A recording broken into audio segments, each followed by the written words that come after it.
Bhopal declaration 2 को लेकर press conference, पूर्व मंत्री सज्जन सिंह वर्मा का बयान। आज हम सभी डेलीग्रेशन 2 पर चर्चा कर रहे हैं क्योंकि पहला सफल नहीं हुआ। आखिर दलित एजेंडा 2 की जरूरत क्यों हुई? दलित एजेंडा को दिग्विजय लागू नहीं कर पाए, अधिकारियों ने लगाया पलीता। दिग्विजय सिंह ने दलित एजेंडा पर मन से काम किया, लेकिन वो अधकचरा था। मुझे कहने कोई गुरेज नहीं है, अधिकारियों ने उसे फेल करने में कोई कोर कसर नहीं छोड़ी। ये कानून लागू नहीं हो पाया क्योंकि अधिकारियों ने नहीं चाहा। हम लागू नहीं कर पाए, इसलिए हमारी सरकार नहीं बन पाई। दिग्विजय सिंह भोपाल डेलीग्रेशन बैठक पर बोले। दिग्विजय सिंह, इमरजेंसी के समय इंदिरा गांधी ने SC/ST को पेट्रोल पंप एजेंसी दी, खेती के पट्टे दिए। अर्जुन सिंह के कार्यकाल में जमीनें दी गई, पट्टे मिले। समय आ गया है, जैन जी का विचार क्या है, वो क्या चाहते हैं, उनसे चर्चा होनी चाहिए। दिग्विजय सिंह, 2002 के डेलीग्रेशन के बाद भोपाल डेलीग्रेशन 2 पर काम करना है। 13 जनवरी 2027 को भोपाल 2 डेलीग्रेशन होगा। सभी से इस दौरान सुझाव लिए जाएंगे। भारतीय संविधान और लोकतंत्र को खतरा है। लोगों में सोच है कि क्या हमारा संविधान बचेगा? सज्जन वर्मा ने कहा कि अधिकारी कर्मचारियों ने डेलीग्रेशन को पूरा नहीं होने दिया। सज्जन वर्मा के बयान पर लेकर बोले दिग्विजय सिंह, हमें समय कम मिला, जमीनों पर दबंगों का कब्जा था, ST और SC को उनसे छीनकर पट्टे बांटे थे, उनका खामियाजा भुगतना पड़ा। हजारों ST/SC के लोग पट्टे के कागजात लिए हुए हैं, लेकिन बीजेपी सरकार में उनको पट्टे नहीं मिल रहे। यदि कांग्रेस की सरकार बनती है और SC/ST वर्ग का कोई मुख्यमंत्री बनता है तो मुझे खुशी होगी। भोपाल डिक्लेरेशन को दलित एजेंडा नाम दिया गया। वो दलित एजेंडा नहीं था, वो भोपाल डिक्लेरेशन था जिसमें कि अनुसूचित जाति और जनजाति दोनों उसमें शामिल थे। और उसमें बहुत सारे ऐसे विषय थे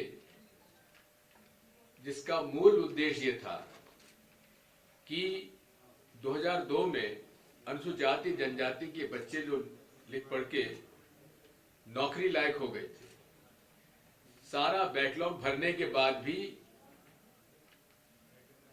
अनुसूचित जाति जनजाति में शिक्षित बेरोजगारों में कमी नहीं आ पाई। इस बात को लेकर हम लोगों ने सप्लाई डाइवर्सिटी और अफर्मेटिव एक्शन, जो कि एक इंटरनेशनल पॉलिसी मानी जाती है कि कैसे इमरजेंसी के समय 72-77 के बीच में इंदिरा जी ने अनुसूचित जाति जनजाति के लोगों को petrol pump, petrol, diesel, kerosene, cooking gas की एजेंसीज दी, जिसकी वजह से उनको रोजगार मिला। शासकीय दुकानें बना के दी, खेती के लिए पट्टे दिए। उसी प्रकार मध्य प्रदेश में अर्जुन सिंह जी के समय भी अनुसूचित जाति जनजाति के लोगों को जमीनें मिली, आवासहीनों को झुग्गी झोपड़ी के पट्टे भी मिले और एक बत्ती कनेक्शन भी दिए गए। 2002 के भोपाल डिक्लेरेशन को पूरे देश में देखा गया, समझा गया और उसी के आधार पर अलग अलग राज्यों ने अपना डिक्लेरेशन, बेंगलोर डिक्लेरेशन आदि लागू किया। आज जैसा कि बताया गया, अब समय आ गया है कि जेन जी का मतलब है जो 2000 के बाद लोग पैदा हुए और आज 14 से 18 साल के बीच में है, उन लोगों को का विचार क्या है, वो क्या चाहते हैं, उनसे भी चर्चा करने की आवश्यकता है। डॉक्टर विक्रांत भूरिया ने और हमारे अनुसूचित जाति के परिया जी ने भी कहा है कि SC/ST के लोगों की भी यूथ पॉलिसी बनना चाहिए। शिक्षा के क्षेत्र में कैसे इन लोगों को एक विशेष तौर पर प्रयास देना चाहिए।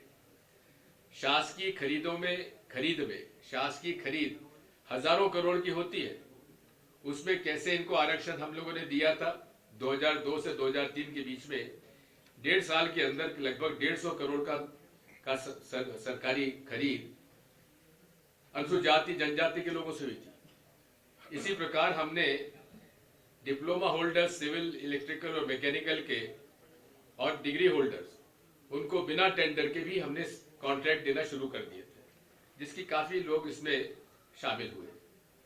अब ये समय आ गया कि हमें 2002 के डिक्लेरेशन के बाद भोपाल डिक्लेरेशन 2 को ड्राफ्ट करना है। तो ये हमारा एक मध्य प्रदेश चैप्टर हम लोगों ने उसका ड्राफ्ट तैयार किया है। आज उसमें विस्तार से चर्चा हुई है और इस जो एजेंडा हम लोगों ने बनाया है उसको कल लगभग 500-600 लोगों के बीच में उनको उसकी चर्चा होगी और सुझाव लिए जाएंगे और ये निरंतर वर्ष भर चलता रहेगा। और 13 जनवरी 2027 को हमारा भोपाल डिक्लेरेशन 2 का डिक्लेरेशन होगा और उसके बीच में जिला स्तर तक हम लोगों से राय मशवरा लेंगे, अलग अलग राज्यों के से लोगों से सुझाव लेंगे और उसको इसमें शामिल किया जाएगा। जैसा कि मैंने आपसे कहा है और मेरे पूर्व वक्ताओं ने भी कहा है, बहुजन इंटेलेक्चुअल्स का एक ग्रुप है, नौजवान लोग हैं, सुशिक्षित है, नॉन पॉलिटिकल ग्रुप है। उनसे मेरी चर्चा हुई, मुझे 2-3 बार उन्होंने बुलाया भी और जिस प्रकार से आज भारतीय संविधान और भारतीय लोकतंत्र पर खतरा है उस पर चर्चा चालू है। लोगों में एक नाराजगी है, लोगों में एक सोच है, क्या हमारा लोकतंत्र बचेगा कि नहीं बचेगा, क्या भारतीय संविधान का पालन हो रहा है कि नहीं हो रहा है। इन सब बातों पर चर्चा में हम लोगों ने भाग लिया।